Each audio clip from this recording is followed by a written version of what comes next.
Buenas noches. Acabo de llegar y el compromiso de seguir con estos temas a las personas que están siendo edificadas, están yendo a la página o están mirando el canal.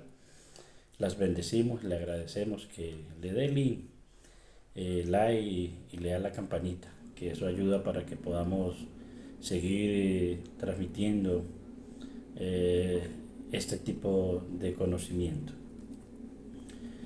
Habíamos quedado sobre qué es el espíritu, que es el tema que hemos trazado, y el punto específico que quedé fue justamente si cambiamos nuestra forma de pensar, deberíamos de cambiar nuestra forma de actuar y por ende, nuestra forma de hablar. Sí depende la forma de hablar. Lo que una persona habla, ahí sí como dice el dicho, el pez muere por su boca. Lo que una persona habla deja ver lo que hay en su interior, en su esencia. Si habla chisme, si habla murmuración, si se presta para ese tipo de cosas, está diciendo o nos está dejando ver realmente lo que hay en su interior. Pero si hay algo mucho más allá de eso, entonces también se puede dejar ver. Por ejemplo, Yeshua fue muy claro, Jesús, cuando dijo, dichoso, bienaventurado. Prefiero la palabra dichoso. Dichosos los limpios de corazón porque ellos verán a Dios. Esto se ha interpretado de muchas maneras, pero si vamos al contexto hebraico del primer siglo, lo que está diciendo es felices son aquellos que limpian su corazón. Corazón no se refiere a este órgano, se refiere al ser interior.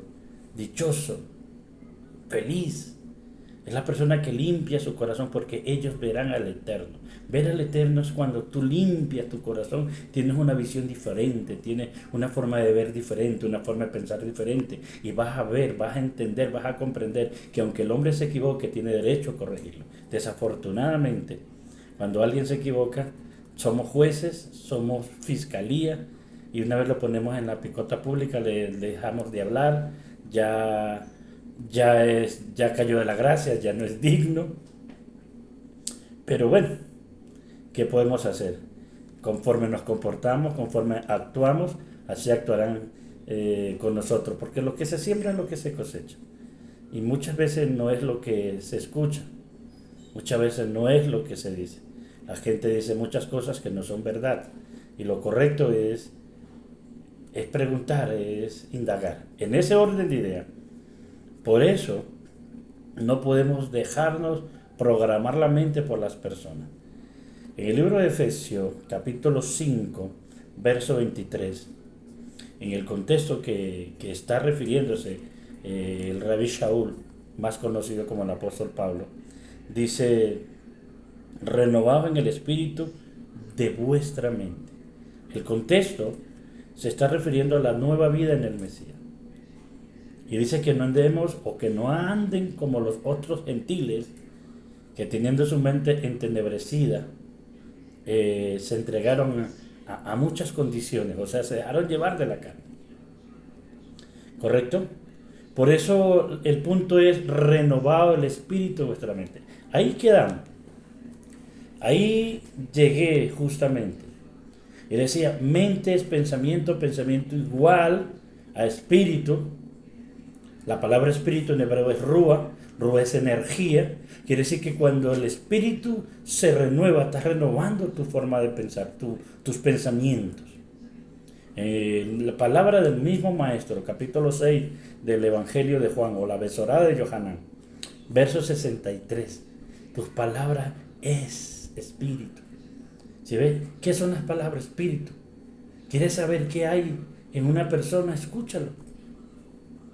Escúchalo, ahí va a salir el rencor, va a salir envidia, va a salir todas esas cosas. Yeshua lo dijo porque de la abundancia del corazón habla la boca. Escúchalo.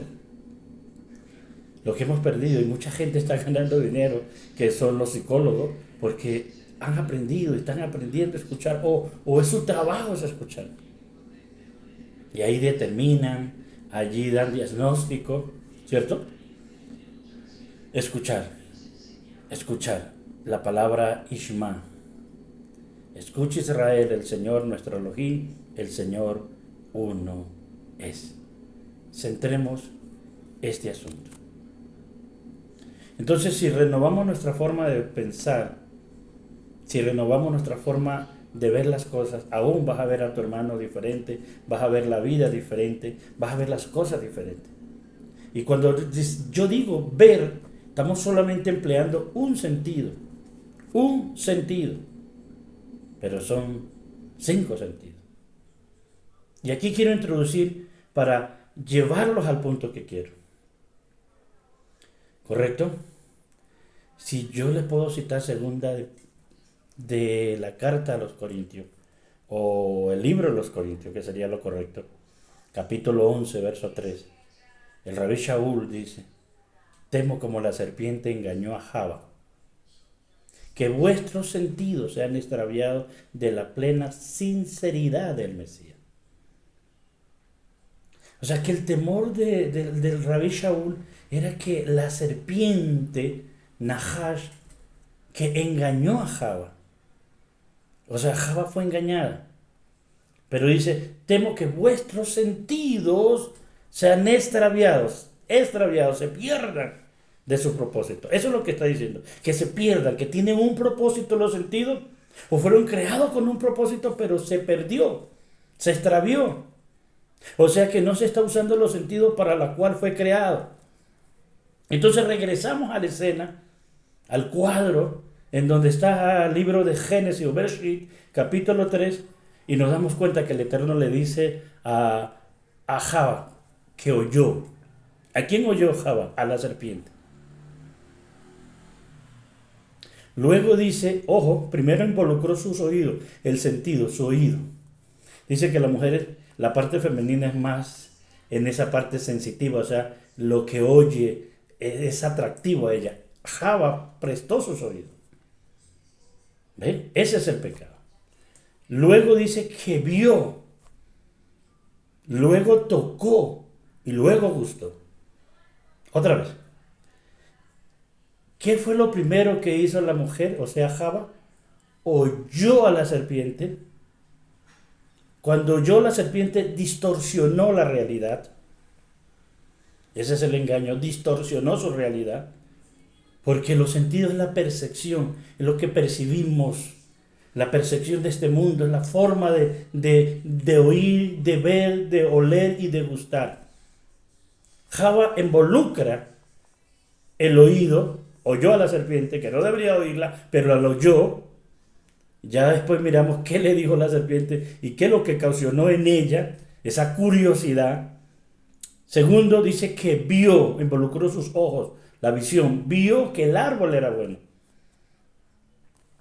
Estaba prohibido, pero no mirarlo, sino comer de él. Pero ella ahora desobedece y escucha a la serpiente, ve, enfoca su visión, que el árbol era bueno y agradable a los ojos, dice. O sea que era codicioso, lo codició. Segundo, dice que lo tocó. O sea, el tacto, lo sintió, lo tocó. Y dijo que era agradable. Y luego gustó, comió de él. 4 sentidos.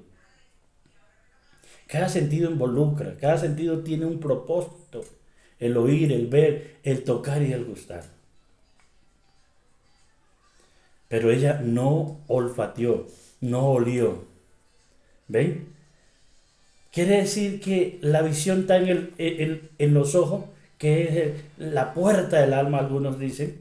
El oído es la visión. Cuando desarrollamos el oído, o sea, el escuchar, podemos escuchar nuestro interior, el interior del ser humano, el interior de esta naturaleza, y podemos escuchar a los demás y separar entre los ruidos y separar de sonidos.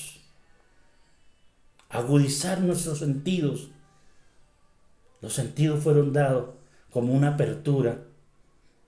Los sentidos están conectados con el espíritu para tener un proyecto. Esa es la fusión, proyecto correcto para conexión con el Padre. Los sentidos es la parte que está conectada en la parte física. ¿Ven? para conectar nuestro espíritu en esta realidad física que se llama la percepción humana. Pero el olfato está relacionado con el discernimiento de espíritu. Por eso ella no olió. Si ella huele o se las huele, entonces no cae en la trampa de Satán con que el Eterno ha dicho: el día que comieres serás como Dios. Eso le causa la curiosidad a ella. Que llegó porque el primero estaba Adán. Adán nunca le puso cuidado al árbol de la vida. Estaba claro, tenía la vida, no le puso cuidado al árbol no es bien y mal, el árbol del conocimiento. El concepto de bien y mal es relativo. El árbol del conocimiento. No, a él no le importó eso. Estaba conectado con la vida. Estaba conectado, claro. Inclusive la palabra hebrea que aparece allí es plural. El árbol de las vidas. Que hay que explicar eso también. Pero ella, ¿qué hace? Este es el famoso pecado original. No hubo sexo, no que comió un árbol, porque Dios todo lo que hizo es bueno. Esto es un relato y es figurativo en parte, aunque hay un peshago, o sea, un literal. Sí hubo algo allí, pero ese árbol que está refiriéndose no es lo que usted y yo pensamos antes. Y usted no sé qué está pensando, o la gente que piensa, ha escuchado tanto del árbol, ha oído tanto del árbol, que ni siquiera sabe qué es eso. Y a esto le llaman el pecado original, o el primer pecado. No, eso no es así. Está fuera de contexto, no hay cómo sustentarlo. Pero lo cierto fue que ella involucró su sentido, eso sí es cierto. Y eso es lo que Rabbi Shaul cita como un midrash, como un comentario, y le dice a los creyentes de Corinto que ya les he mostrado que aunque se movían los dones, aunque eran espirituales, entre comillas, porque eso no es espiritualidad, porque le dice que son carnales, que son niños, porque hay celo, envidia, diserciones, divisiones. Y note bien que en este libro a esta congregación no le habla de los frutos. Quiere decir que hay diferencia entre los dones y los frutos. Los frutos respaldan a los dones, no los dones a los frutos. Fruto igual a carácter. El carácter del Mesías, el carácter de Dios, es los frutos del Espíritu. Lo que debemos desarrollar son los frutos del Espíritu. Desarrollando los frutos del Espíritu, entonces nos movemos o se obra o se opera en los dones, en los regalos, porque ya es un regalo, ya lo tienes, ya hace parte de ti. Ahora desarrollemos los frutos para poder obrar en el Espíritu, porque Dios quiere que haya sanidad, Dios quiere que haya profecía, Dios quiere que haya este poder, porque para eso nos fue dado, para eso nos capacitó, para eso nos bendijo con los dones espirituales. Pero van respaldados, o por decirlo de una manera, la contrademanda de los dones. La letra menudita es que desarrollemos el carácter, fortalezcamos el carácter de Dios, o sea, el fruto del Espíritu. Y eso no está en Corintios. Y hay muchos predicadores, muchos hermanos que se confunden, y la iglesia está confundida pensando, creyendo que solamente es que hable lengua, que profetice. Y por eso tú ves que ahorita están promoviendo profetas y estamos promoviendo gente que son carnales, que son mentirosos, que son engañosos. No estoy diciendo que no exista, que no haya, sí los hay, pero hay diferencia entre el don profético y el ministerio profético. Como don profético todos pueden profetizar, o todos podemos profetizar, dice el apóstol. Pero como ministerio profético, el ministerio hombre, que no tiene nada que ver con el sexo, puede ser mujeres, porque en la escritura le da reconocimiento a una mujer, o a muchas mujeres, pero voy a nombrar a esta, que es la hermana de Moshe, Miriam. En la versión Reina Valera dice María. La palabra hebrea que aparece allí dentro, que es Shemot, dice Nevillah. Está la palabra femenina, Nevillah, dando a entender que la misma escritura, el mismo Dios, la reconoce como profetiza.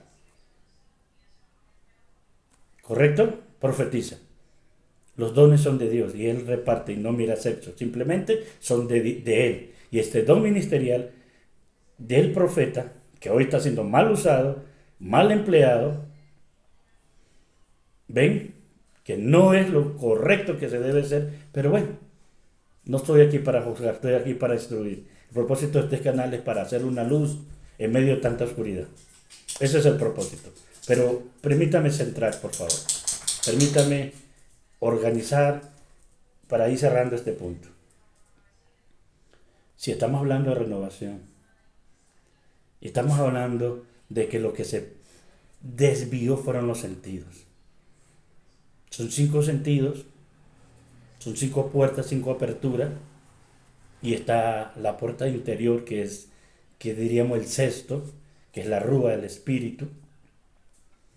¿Ven? Esa conexión se desvió. Por eso tenemos que redimir. Uno solo no fue contagiado, contaminado, desviado, que es el discernimiento, porque ella no discernió.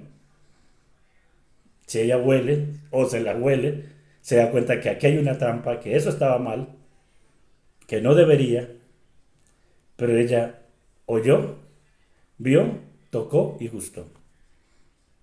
Y luego llamó a su esposo y se lo dio. Y eso hizo que la expulsaran del Edén, o sea, del paraíso, y colocaran a un malaj, un ángel con una espada, para que custodiase el camino al árbol de las vidas, y ellos quedaron por fuera.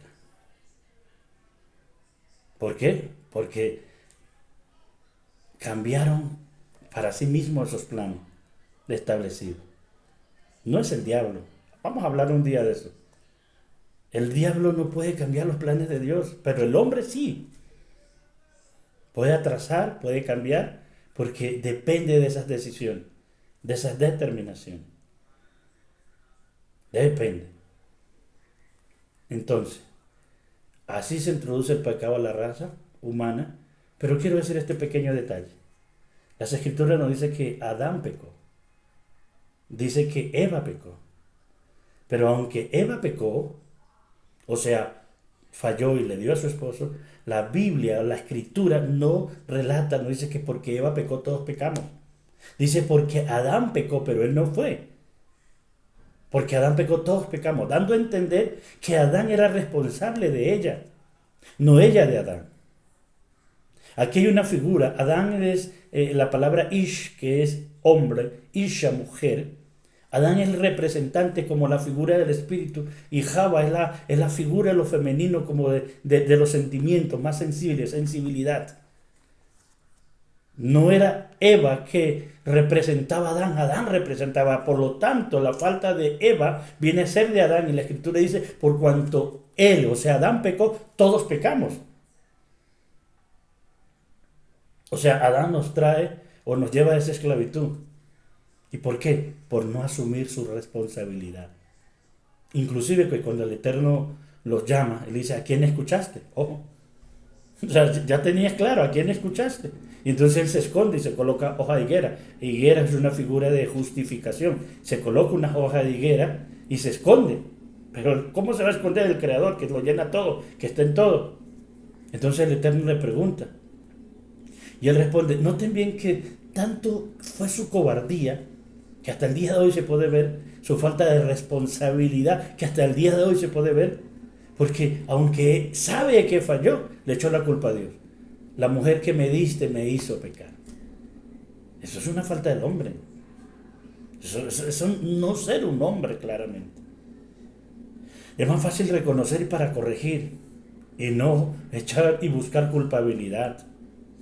El hombre, o sea, Adán, que representa a la humanidad, dijo, la mujer que me diste. Aquí le está diciendo, ella es la culpable, pero más culpable eres tú que me la diste, porque yo no la busqué, tú me la diste, así que tú eres culpable. ¿Ven? O sea, no acepta o no asume su responsabilidad. Busca culpabilidad. La mujer le dice, listo, porque fallaste, tendrás este castigo. Pero la misma mujer también sigue la misma regla de Adán. Y dice, no, la serpiente me dio. O sea, ella me incitó, ella me puso aquí la cosa. Yo me imagino que la serpiente miró, buscó y no encontró a nadie a que echarle la culpa. Moraleja, no hay que culpar a nadie. Hay que asumir responsabilidad. Para que haya corrección, dije en las charlas anteriores, son 2 principios, reconocer y corregir. Pero de nada sirve que reconozcas si no corriges. Yo corrijo, pero ¿qué vas a corregir si no reconoces? ¿Ves? Para que haya una corrección hay que reconocer. Pero son moneditas si reconoces. Yo reconozco que soy pecador, yo reconozco que hago las cosas mal, yo reconozco esto. Está bien. Ya, reconociste. Ahora, ¿qué tienes que hacer? Corrige. Corregir es Teshuvah. Si vas para el norte, anda para el sur. Si sabes que estás haciéndolo mal, pues cámbialo. Todos tenemos ese derecho. Que si hemos cometido errores, que obviamente que lo hemos cometido, pues corrijámoslo. ¿Correcto? Centro esto aquí. Es la espiritualidad. Se trata de esto, no de dogma, no de doctrina. Se trata de que te encuentres contigo, con el Creador, y comiences tu camino de ascenso como una espiral de ascenso. Y ascenso quiere decir retornar a donde saliste, a la fuente. Por eso les dije, no podemos hablar de espiritualidad sin hablar de Dios. Y no podemos hablar de Dios sin las Escrituras. Así que esa otra espiritualidad